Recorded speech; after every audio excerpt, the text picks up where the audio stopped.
As we know, with all startups, they're all built on ideas, determination, and relentless pursuit for growth. But what goes on when the original idea it does not align with the realities in the market? So today we're diving into business reorganization, product market fit, and growth models essential for any startups pivot. We focus on how founders and investors navigate these critical transitions, recognize when a pivot is necessary, and execute it successfully. So, to unpack this, we have two speakers. Mr. Abhiram Bhalerao, partner at V3 Ventures, and Saurabh Gupta, founder and CEO of Verismart.AI. So, for a startup's perspective, we'll just start with Saurabh. So, what was the time? Do you have a turning point for Verismart AI that required a shift in strategy? In terms of pivot? Yes.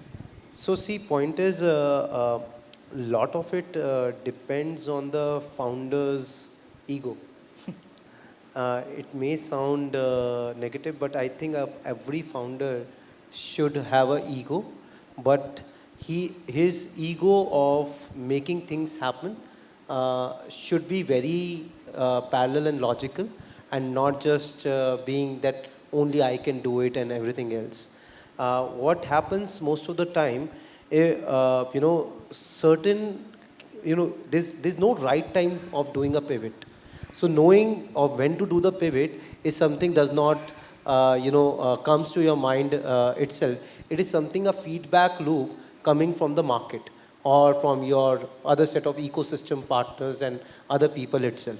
Now, when founder's ego is been driven by data, and he knows that, okay, I have a strong unit metrics, I have strong numbers to prove my thesis, then he should continue building and able to scale that thing. Maybe not today, would have its fair share of downside, but also believing in the idea of what he started in the first place. Now, when your numbers does not support you, your feedback from the consumer is not that great, and you are not able to solve for your for the problem which you have picked up in the very first place, and you're thin spread across your customer, across the problem not going deep enough, and at the same time your partners as well, then you should subside your ego and focus on that data metrics, and look for a pivot. Because pivoting is not something which will okay, something is not happening for a year, you will go and do a pivot. No, it doesn't work like this. In order to do that, you have to have a stronghold that, okay, I'm going to make this experimentation, collect all the data on that experimentation, and there should be a very strict timelines to that particular thing, and you have to be very stubborn that once I have experimented for, let's say, a 6 month or a year or 2 year, whatever your investors and your customer allows you, and based on that number, I'm not able to prove myself and even to my partners that this is something working or not working, then I should go and be stubborn enough to kind of go and pivot and rethink the business model, the product market fit, and everyone or the other part of it itself. But a lot of it goes on to the decision making. Many organizations who have suffered a lot in terms of not able to scale fast in the beginning, but able to change the game after a couple of years, is because they got the right grit and have the backing of the data and the numbers that this is going to work. May not be today, maybe afterwards itself. Like just now in the last panel, one of the fine gentlemen said that someone was very passionate about intercity travel itself, but many of the people were very enthusiastic with intracity. He stick to that and able to change the game for himself. But now just imagine if the numbers are not being in favor of him, he should have pivoted and maybe went for an intracity itself, which other people did as a choice. So a lot of it depends on that decision making, and how you being running parallel with the logic on that. Abhiram, from a funds point of view, have you had any portfolio companies that required restructuring, and what advice or what service do you give them? No, I think Saurabh was absolutely right, right? The decision to pivot lies with the promoter and the management team alone, and investors can do their best to guide founders and management teams towards the right decision, but they can't dictate or overarch over the particular decision. The other thing he pointed out is that pivots are inevitable and might happen at different stages of a company's life cycle. But the nature of the pivot itself is very different. A pivot can be as substantial as a complete change in a business model for a very early stage business, or it can be as significant as a change in, say, a GTM approach of a business, which may be at a sizable scale of business, but because of various market circumstances, etc., they need to change the way they target customers. So I'll give you two examples within our portfolio at Vol Invest, one at the early stage, one at the growth stage. At the early stage, one of our portfolio companies is Dil Foods. Dil Foods is a virtual restaurant operations platform. Essentially, they are a house of cloud kitchen brands that use spare capacity of mom and pop restaurant owners and use them as last mile for the fulfillment of the cloud kitchen orders. This business did not begin as as a cloud kitchen or a ghost kitchen platform. They began as an enabler for or mom and shop restaurants to list on a Swiggy Zomato. Quickly I realized that it's not in the DNA of these restaurant partners to create menus specifically to cater to cloud kitchen brands to handle that level of order throughput, keep supply ready, etc. They usually prepared food fresh, they didn't have storage, etc. So realize that the problem is more systemic and needs to be solved from a supply side, right? Quickly, within 6 months, she rebranded the business from Nut and Bolt to Dil Foods. And then Dil Foods today does around 15 crores of revenue in a month, profitable at that, right? So clearly significant pivot happened very early in the business's journey, 6 months into it. Cut to a business called Epigamia. Epigamia is a part of our growth portfolio, 250, 300 crore revenue business. Uh, Made a very significant pivot last year in order to focus on a channel that made the most sense for this business in the form of quick commerce. Epigamia's hero product is their natural flavor Greek yogurt, sells at 40 to 50 rupees a cup, right? Uh, Over the last 2 years, close to 15 to 20% of purchases of fresh groceries have moved to quick commerce already. It's a channel the business could not ignore.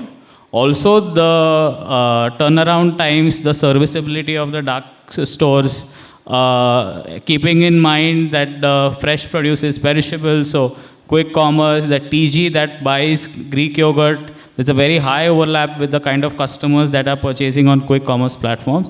A lot of these decisions led to us believing in the platform, putting capital behind it, and seeing a lot of positive traction. It's today one of the most profitable channels for the business, right? So even a business of that scale could make that decision to have a very significant pivot. Today, quick commerce is the largest channel for Epigamia across all channels. So yeah, I think the pivots happen at various stages. Us as investors have to embrace it. Right. Your firm is across the US, Europe, and in India as well. Do you see similarities, or is there a significant difference in terms of market conditions? And a follow-up question to you: have you ever faced, a situation where market volatility led So, to something? yes, we have. So this is my third venture. Prior to that, sold two companies in past. So this venture, we have our fair share of pivots, or I would, in certain way, would say evolution of market segment and identifying the right set of product market fit. So initially, when we started as a regulatory tech company. Now in India, regulatory tech company, which is largely on the willingness of what regulators accept and not. And we have seen many companies which maybe in the P2P lending, which maybe into other set of things itself, they tend to have the upside and the downside based on to someone else will, which is the regulator, and how the market is coping up and shaping up. You tend to change a lot in your venture accordingly. So we started as a reg tech. We found out that the adoption was pretty great at one point of time. Then after that, a lot of different regulatory guidelines kind of stops you to have the upside of the platform. Means, you might be making X money, but you will envisage that you will never become a profitable on your unit economics. So this gives us a fair bit of idea that if we are not in a long term able to make a positive unit economics, and we will always be solving one simple problem again and again and not having an upside. So for us, either we start going after having another customer segment, which may be non-regulated institution, or maybe go deep dive, go back, work on our product stack, go deep into the problem statement, and come with a better product which could have a higher upside altogether. So from that, once we were automating the onboarding processes for institutions like banks, telecoms, and insurance, to the point of us creating a data intelligence framework. Now, data intelligence framework tends to capture almost every other sector, whether it may be e-commerce, whether it may be a logistic, whether it may be other set of sectors altogether. So when we saw that now there's a handsome amount of market size which has multiplied and opened up for us, which was earlier not being available. And initially, what we were only being limited to maybe top 100 or 150 customers of the country. Now we can make it reach to maybe another 20,000 B2B customers itself, because everyone nowadays understand the data language, every part of their decision making, whether it may be for ops, whether it may be creating any AI model, or maybe having their MarTech being put into the place, is all being now data driven. And how we democratize that intelligence at scale will give us a not one revenue channel, but a multiple of them is something, made us think that, okay, let's go back, get more invested into the product side of it, create that new layer of the product, and then go out of the market to identify the product market fit. So, and what other companies in our case who were the first-hand competitors itself, they never think of that way. And most of them, even after raising $80 million or $100 million, they were not able to scale it the way we scaled in last 3 years.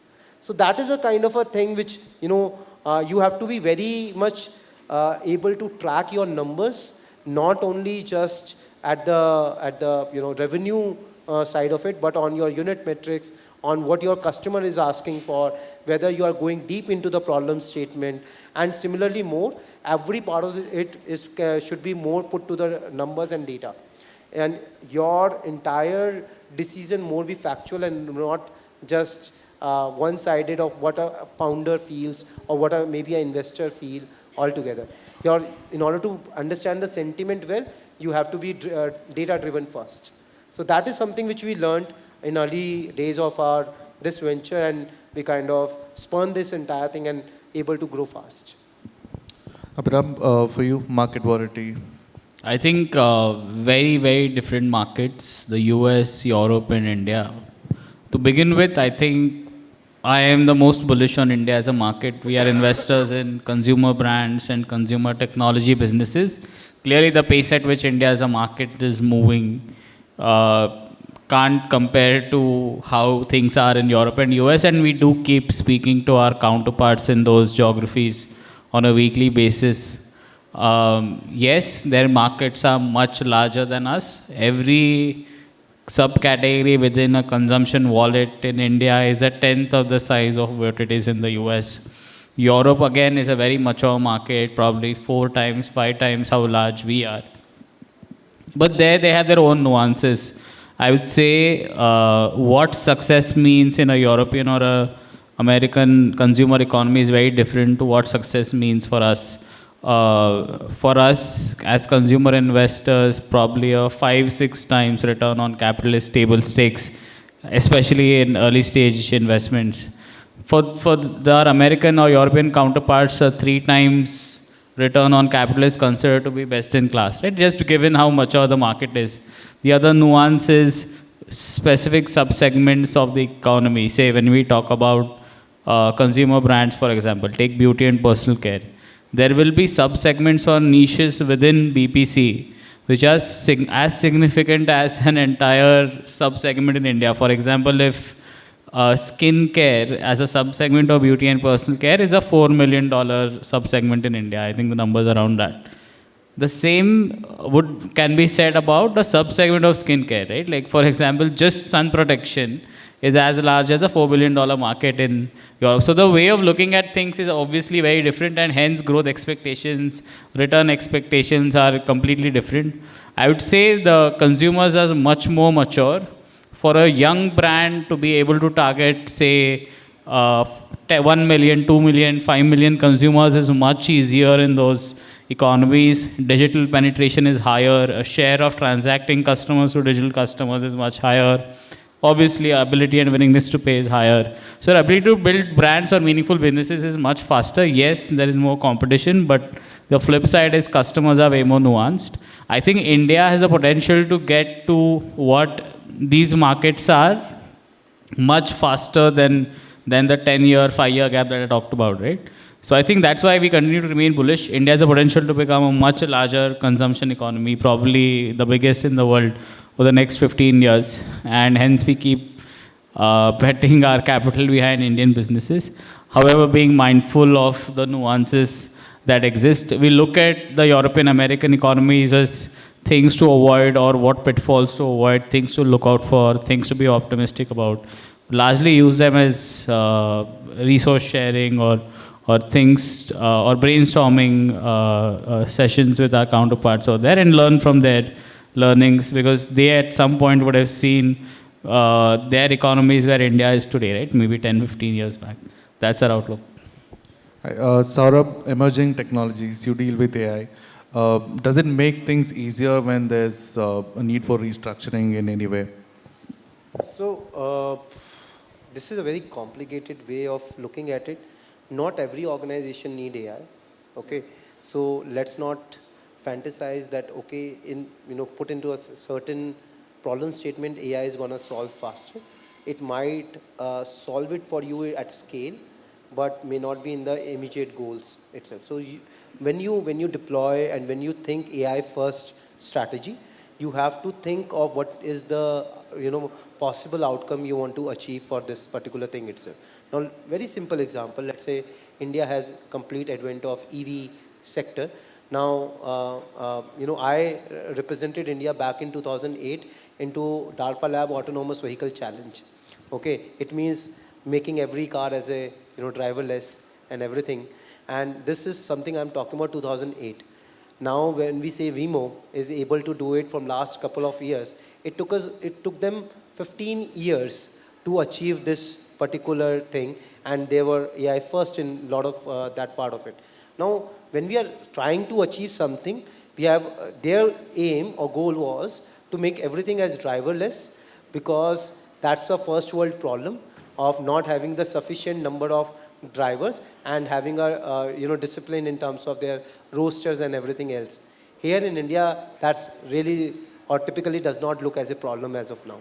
Okay, we have good number of drivers. We want to work with the gig economy, enable a lot of drivers from our last mile deliveries and everything else, and that's why we want to enable a complete stack where people would have more income in their hands for a gig workers.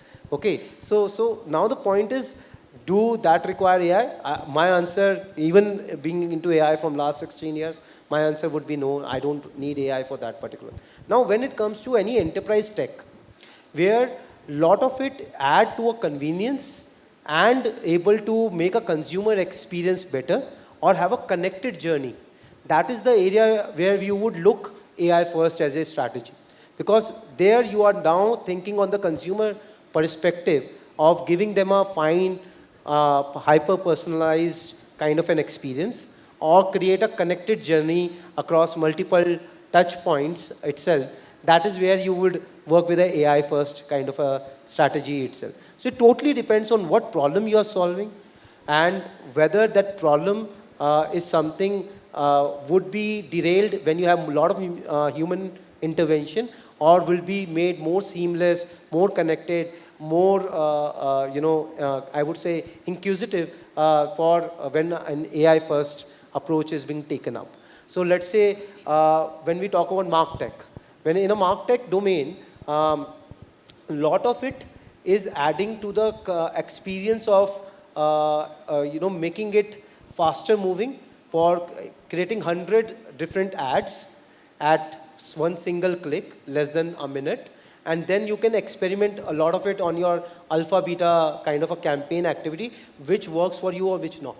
Now this otherwise would have taken any brand a month to do that. Now when you are going 100 creatives out there in the market, able to put, let's say, 2,000 rupees per day budget on every set of campaign and see which one is a better performing, then you are solving this for your consumer for the AI first. So yes, technology is required, but let's not overkill the problems with becoming by fantasizing the AI first approach. Right, Abhiram. As an investor, what would you tell startups in terms of the current market conditions? Do you see any sectors that would need particular guidance in terms of restructuring if there's a pivot needed? No, I think absolutely. I think that in the previous panel as well, these 2 points were brought up. I would say number one is AI. It is, although we should not fantasize about it, it is undeniable that there are aspects of AI within an organization's workflow which can make things efficient. And even within our existing portfolio, we found AI to be supremely influential in how business is operating. Our first investment out of V3 back in 21 was a business called Cuckoo FM. Cuckoo FM is an audiobook podcast platform creating fiction, non-fiction content. In the start of 2024, we had 65,000 hours of content on our platform with 1.8 million paid subscribers. Last I checked, we have 150,000 hours of content with close to 4 million paid subscribers, right? So the business has grown tremendously over the last 1 year, but at the same time, we have been able to create twice as much content as the business was able to create in 5 years, just in 1 year, thanks to AI, right? And then that's the magic. We are being able to create high quality audio content at a fraction of a cost with the higher efficacy, with knowledge of what type of audio is able to drive conversion engagement with the end customer, right? And a lot of this is possible because of the technology that generative AI has allowed us to create, right? So yes, if the technology is sitting you in the eye, then you need to embrace it. And you need to learn how to use it to make yourself more efficient. And now, Cuckoo's also using, as you said, Cuckoo's using AI on the supply side of things or on the go-to-market side of things, right? Can we use AI to create multiple iterations of the same creative that we use to target customer to download the app, right? And then we can train the models on what the customer is most likely to convert at, right? And a lot of that then gets fed in the engine to make your entire marketing funnel more efficient. So there's multiple use cases of AI that are being used within the same business. They've already launched a new platform for Cuckoo TV that does video content. Now the plan is, how do you create video creatives with AI?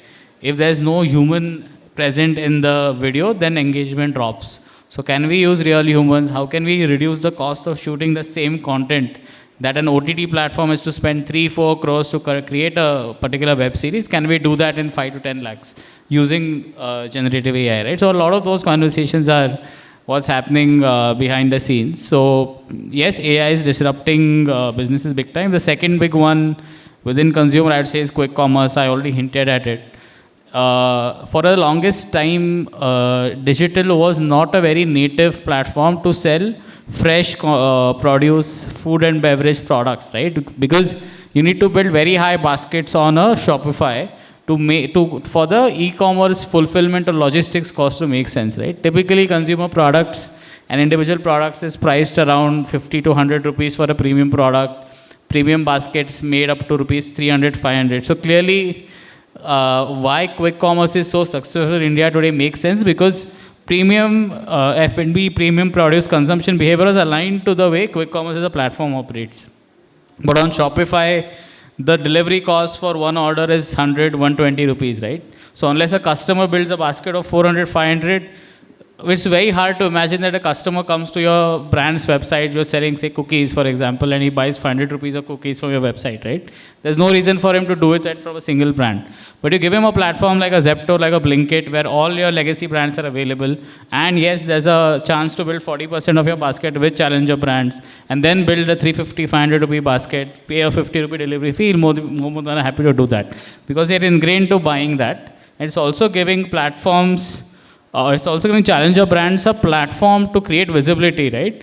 In the hands of a customer who's way more willing to purchase your product than a customer who's going to a DMart or the customer who's going to modern trade stores. And that's why, to the largest extent, the modern trade stores are getting disrupted because of quick commerce. So I think the second one I would say is quick commerce. There are tools now that are available that brands can leverage to get better at quick commerce, to get granular level view of how your product is doing at a dark store level, which are the keywords you should be bidding on, etc. So I think those are the two I would bet my capital behind. Saurabh, you want to add before we turn to audience for the questions? Regarding the AI, No, any particular sectors you deem to be, see, I think most of the sectors are getting disrupted in, using AI and everything. But as an economy, India being one of the largest consumer now for the AI thing itself. Okay, lot of companies, lot of consumers first tech are being built using AI. We have to define either we're gonna invest in building something like a foundational models, like the way DeepSeek and OpenAIs and OpenLlama and other set of things are being built, or we keep become one of the consumer as a third world country itself. Do we want to take a lead that we build in India and for the world, or where our set of foundational models being used across the globe, or we just become another consumer for another tech advant in this part of the geography? Because what we have seen over the period of time, many times, because we do not have a patience capital in the country, and we do not want to we just want to be more first result oriented on that thing, and do not want to invest in tech heavy platform, we miss a lot of buzz. Same thing which has happened to in the past decades, and I think in this decade also, what would happen that we might end up creating a lot of fine applications of AI in health tech, in mark tech, in other set of supply chain automation, and similarly more. And most of it being built on the either the open source model or the paid models of other countries foundational model or LLMs itself. Do we able to as a country, do we define that okay, we will build something of our own and make it in India for rest of the world? That is something quite a question for us as an entrepreneur to answer. That are we going in that direction, or we just again keep building the application layer of it? do we have any questions from the audience? I don't think so. Thank you so much, Abhiram and Saurabh, for your time.